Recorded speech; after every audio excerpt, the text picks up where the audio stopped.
बखाना। प्रणव पवन कुमार खलबन पावक ज्ञान घन।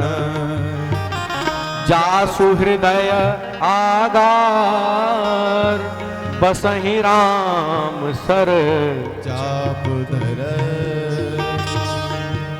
हनुमान जी का पांचों तत्वों पे नियंत्रण है।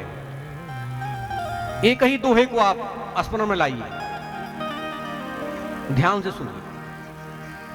प्रणव पवन कुमार, पवन कुमार वायु, कौन माने वायु, हवा, वायु पर नियंत्रण है। खलबन पावक, पावक माने अग्नि पर नियंत्रण है। ज्ञान घन, आकाश पर नियंत्रण है, अथवा तो ज्ञान घन बादल जल पर नियंत्रण है। वायु हो गया, अग्नि हो गया, जल हो गया। जासु हृदय आगार, आगार हृदय को आकाश भी कहा जाता है, तो आकाश पर नियंत्रण है। बसहि राम सर चाप, पृथ्वी पर नियंत्रण है। हनुमान जी पंचमुखी हैं, शंकर जी के अवतार हैं। शंकर स्वयं केसरी नंदन, सुवन नहीं, स्वयं केसरी नंदन। हनुमान जी पंचमुखी हैं, शिव जी भी पंचमुखी हैं, पंचानन हैं। इनका पांचों तत्वों पे नियंत्रण है। हनुमान जी की खूब आराधना करिए, खूब सेवा करिए। हनुमान जी एक ऐसे देवता हैं जिस लगता है कितने निकट है, और राम कथा के तो अद्भुत श्रोता है। यदि कथा कैसी सुनी जाए या देखना हो तो हनुमान जी को देखिए, वो कैसे कथा सुनते हैं। तो कहा यत्र यत्र रघुनाथ कीर्तनम, जहां जहां रघुनाथ जी की कथा हो तत्र तत्र कृत मस्तकांजलि, हाथ जोड़ के, और क्या करते हैं, वाष्पवारी, और निरंतर नेत्रों से अश्रु बहता रहता है। राम जी की कथा ऐसे सुननी चाहिए। वाष्पवारी परिपूर्ण लोचनम मारुतिम नमत राक्षसांतकम, ऐसे हमारे हनुमान जी हैं।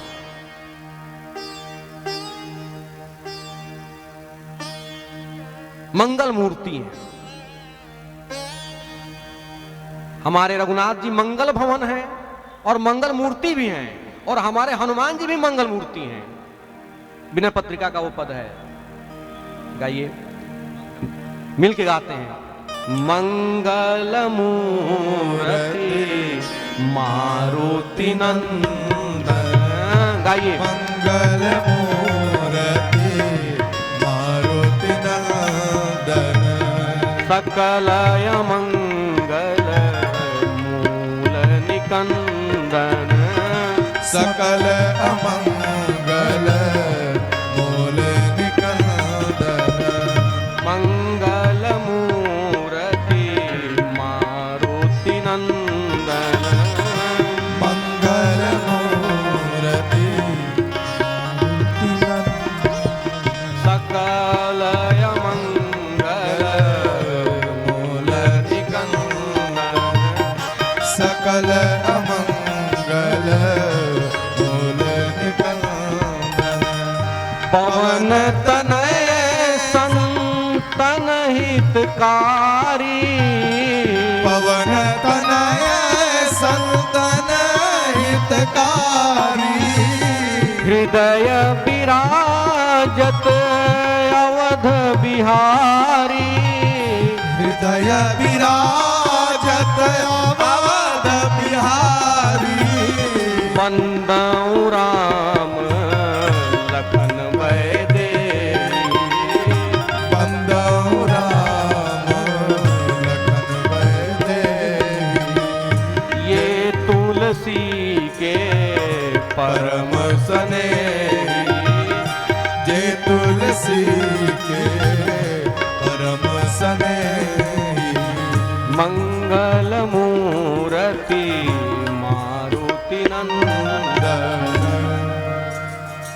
तो हनुमान जी की वंदना किया है। इस सनातन धर्म का सबसे छोटा ग्रंथ है हनुमान चालीसा, और श्री हनुमान चालीसा जी की व्याख्या है श्री रामचरितमानस जी। हनुमान चालीसा में पूरी राम कथा कही गई है। हनुमान चालीसा अद्भुत ग्रंथ है। किसी संकट में आप हो, हनुमान चालीसा का आश्रय लीजिए। हनुमान चालीसा का पाठ तो प्रतिदिन करना ही चाहिए, प्रत्येक व्यक्ति को करना चाहिए। कुछ ना करिए हनुमान चालीसा कर लीजिए, थोड़ा और अधिक कर पाए तो सुंदरकांड कर लीजिए, इसलिए कि इन दोनों में हनुमान जी हैं।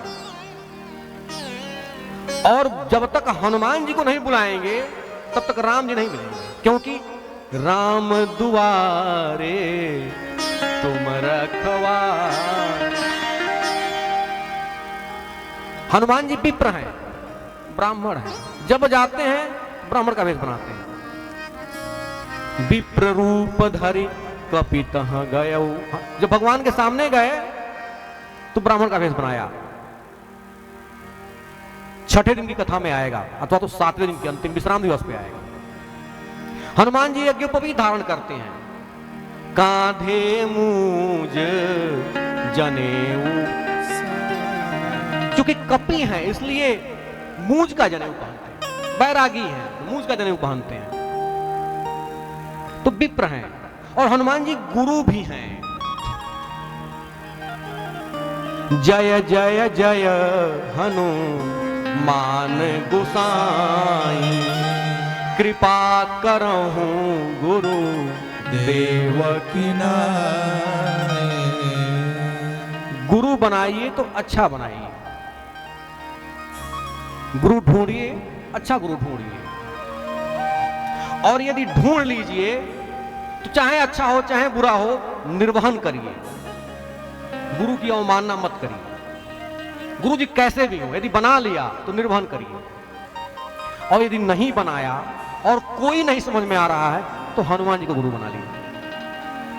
हनुमान जी गुरु हैं। राम जी को बना लीजिए, भगवान राम गुरु हैं। जगत गुरु च शाश्वतम तुरीयमेव केवलम, जगत गुरु हैं। श्री रामचरितमानस जी भी गुरु हैं, इन्हीं को रख करके गुरु मान लीजिए। सदगुरु ज्ञान विराग जोग के, मानस आप नहीं रखते, मानस रखिए। मैंने बोला था आपको मानस लिख चलिए। सदगुरु ज्ञान, यदि मुझे मानस की चौपाइयां स्मरण न रहे तो फिर काम बिगड़ेगा।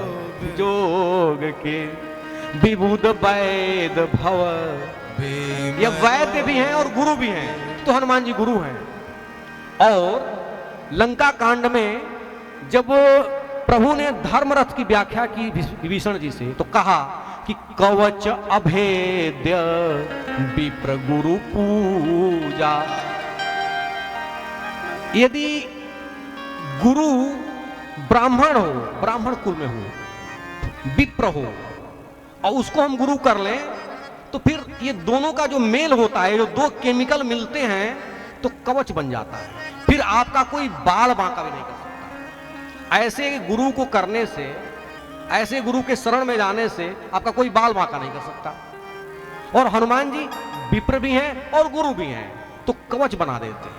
हनुमान जी का आश्रय लीजिए।